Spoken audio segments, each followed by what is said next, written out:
Well, it had better jolly well be here. I've been waiting 2.5 months for this thing, and what have we got? Oh, we've got a delivery notice. Yes. So, let's get inside, get this package, and get the fucker home.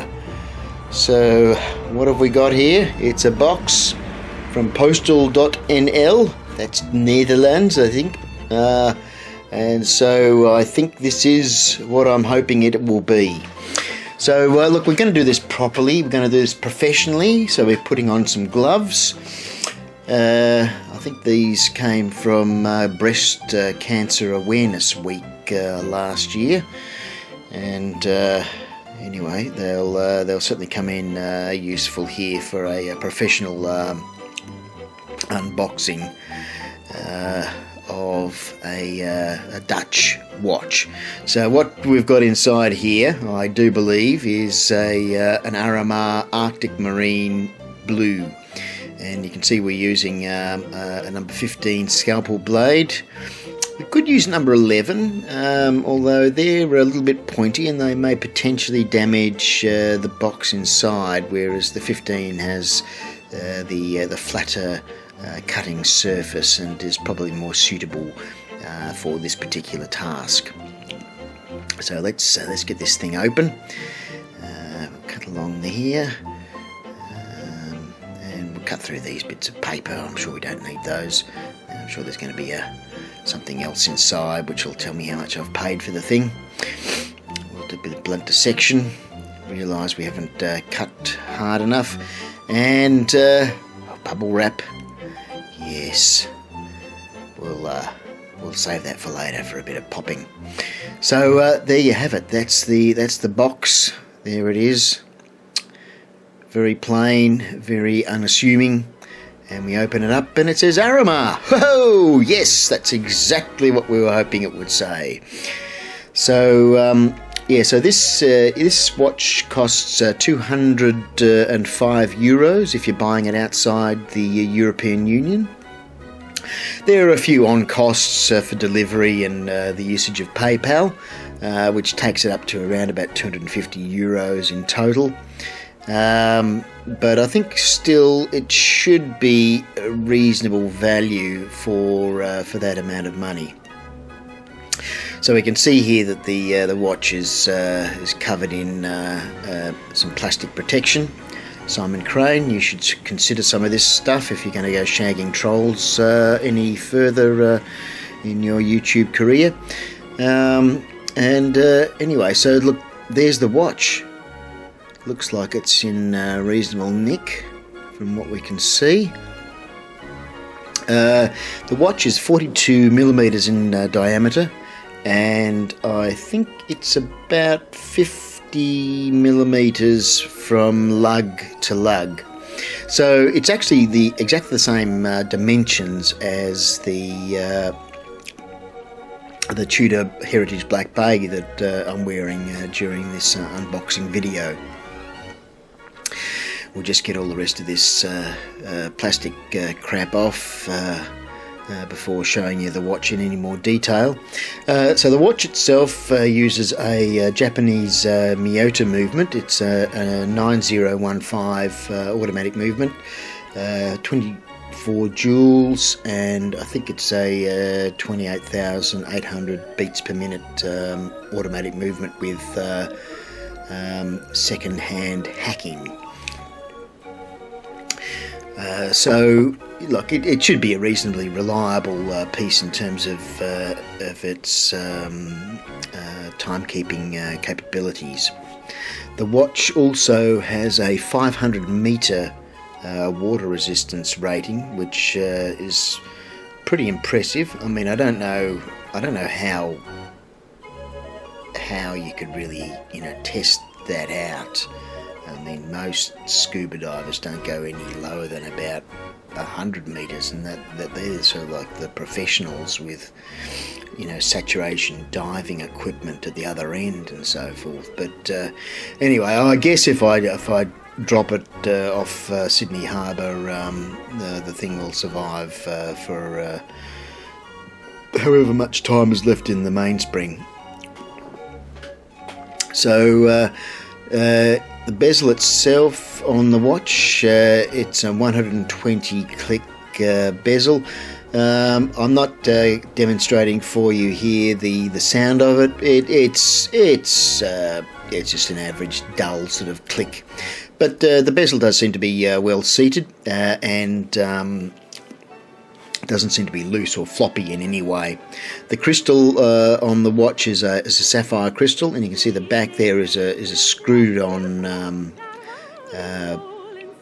case back, which doesn't, if I get my gloved hand out of the way, I'll turn it around that way now.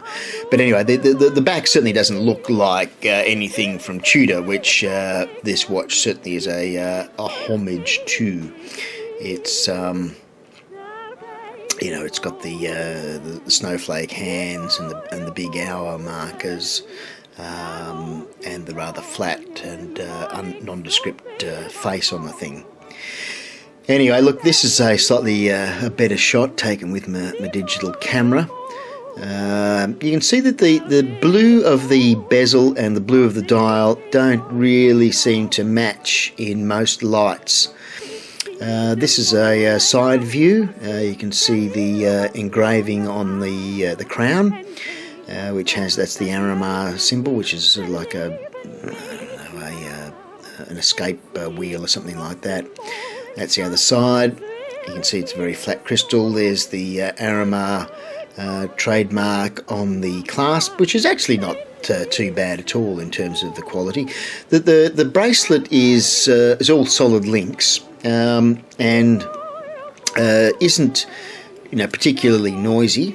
The clasp, it's cheap-ish, but it seems to be still well made, and it's been nicely polished on the edges of it, as has all of the links of the bracelet itself.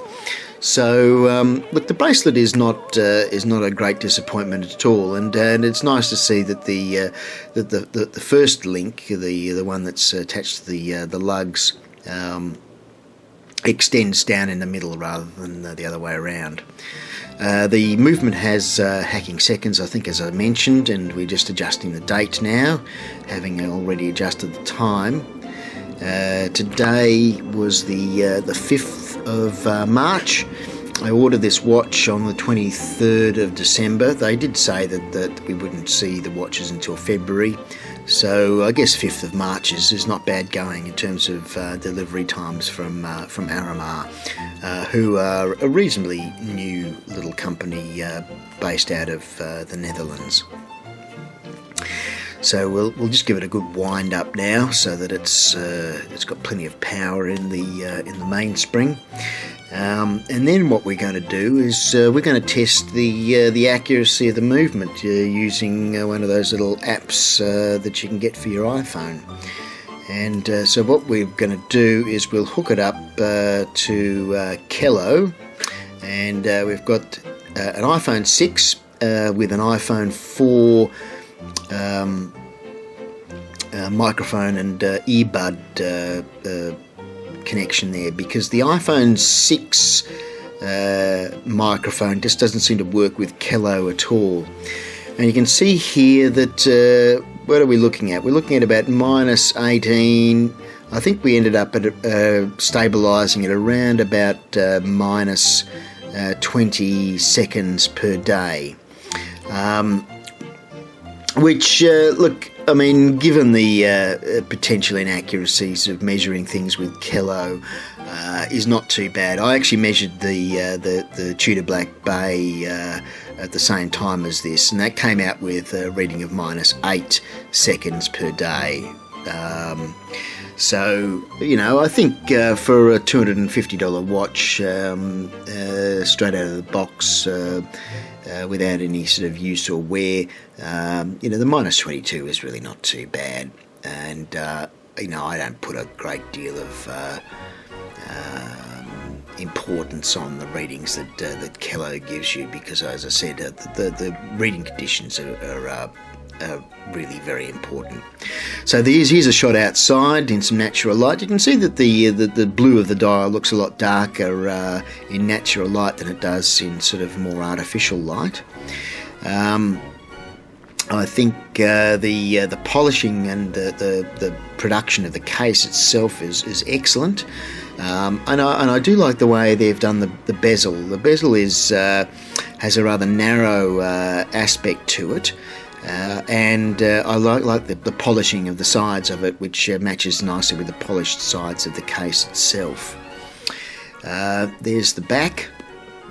Again with the Aramar logo on it and some information engraved around the edges of it, and I like the way that the case back has been polished on the sides also. Now the loom. The loom is shithouse, I would have to say. Really quite pathetic. It's basically just a bit of loom on the hands. The little pip also has some loom on it, but that's a Tudor Heritage Black Bay for comparison, and I think you can see that pretty much there's no comparison. Now there is actually some loom on the hour markers itself, but that just didn't show up there in that video. Here's the watch as a sort of a double wrist shot with the Heritage Black Bay. And as I said, the dimensions of these two watches are identical, but the Aramar looks bigger. And I think it looks bigger because the bezel is a smaller width, giving the face a larger size, and that makes it look like it will wear larger. Here's a wrist shot of the watch on the bracelet, and I think it's a pretty handsome little piece, and I'm really quite happy with the overall appearance of it. I like the faux vintaged look of the hands and the hour markers, and I like the colour selection that they've used. Now this was always intended to be put on NATO straps as far as I was concerned, and this is a nylon NATO strap from Crown and Buckle. And I think it looks pretty bloody excellent on the NATO strap. This one is, look, I can't remember which one this one is. I bought two NATO straps from Crown and Buckle when I ordered the watch. One of them is a premium heavy duty one, and the other is not, and I can't remember which one is which.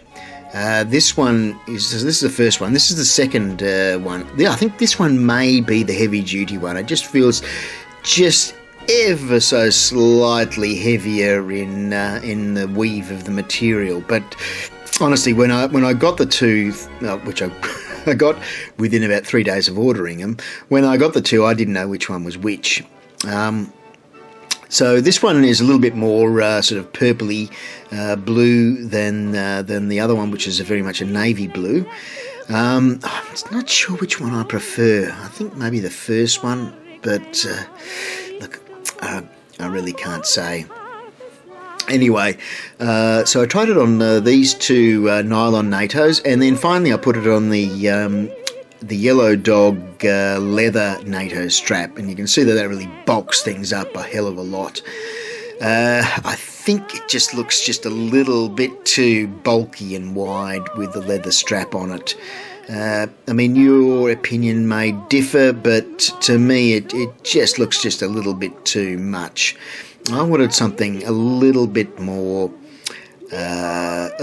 discreet than the appearance that this is giving me. Now, look, I probably will use this strap from time to time, but I'm going to go back to the nylon strap. I think that just looks tickety-boo. Here it is with my sailing gear on, which is what I intend to use this watch for while I'm out on the boat, and I think this thing is a fucking excellent value for the money. Anyway, look, I hope you've enjoyed this brief view of the Aramar Arctic Marine Downunder, and its appearance on some alternative straps. Look, if you've enjoyed watching this video, please like and subscribe. And if you don't, well then I'll stop making videos and just become a really nasty YouTube troll.